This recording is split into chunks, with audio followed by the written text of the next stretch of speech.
નર્મદા જિલ્લાના કિનારે આવેલા સિસોદરા ગામમાં ગેરકાયદેસર રેતી ખનનની સમસ્યા ગંભીર બની છે, જેને આ મામલે ગ્રામજનો દ્વારા જિલ્લા કલેક્ટરને આવેદનપત્ર આપવામાં આવ્યું હતું. ગ્રામજનોના જણાવ્યા મુજબ ભૂમાફિયાઓ કોઈપણ પરવાનગી વિના રાત્રિના સમયે રેતી ખનન કરી રહ્યા છે. આ માફિયાઓ લાયસન્સ વગરના ડ્રાઈવરો પાસે વાહનો ઝડપથી ચલાવડાવે છે. પરિણામે કેટલાક ગ્રામવાસીઓના અકસ્માત થયા છે. ત્યારે ગત 16 ડિસેમ્બર 2024ના રોજ એક નાના ઠગ માલિકની ગાડી પકડાઈ હતી. રોયલ્ટી ઇન્સ્પેક્ટરે એફઆઈઆરની ધમકી આપીને ખોટા વજનનો મેમો બનાવી દંડ ફટકાર્યો હતો. આના કારણે ગાડી માલિકની આર્થિક સ્થિતિ કથળી ગઈ છે. તો ગ્રામજનોએ ખાણ ખનીજ વિભાગ પર માફિયાઓને છાવરવાનો ગંભીર આરોપ મૂક્યો છે. સિસોદરા ગામે નર્મદા કિનારે રેતીની લીઝ મંજૂર થયા બાદથી જ સ્થાનિકોનો વિરોધ રહ્યો છે. છેલ્લા 4-5 વર્ષથી લીઝ ચાલી રહી છે.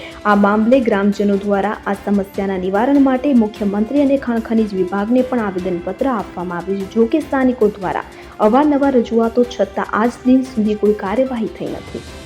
Bureau report CN24 news. હવે જુઓ દેશ દુનિયાની તમામ ખબરો તમારી આંગળીના ટેરવે. ઉઠાવો મોબાઈલ અને Google Play Store પરથી ડાઉનલોડ કરો અમારી CN24 ન્યૂઝ મોબાઈલ એપ.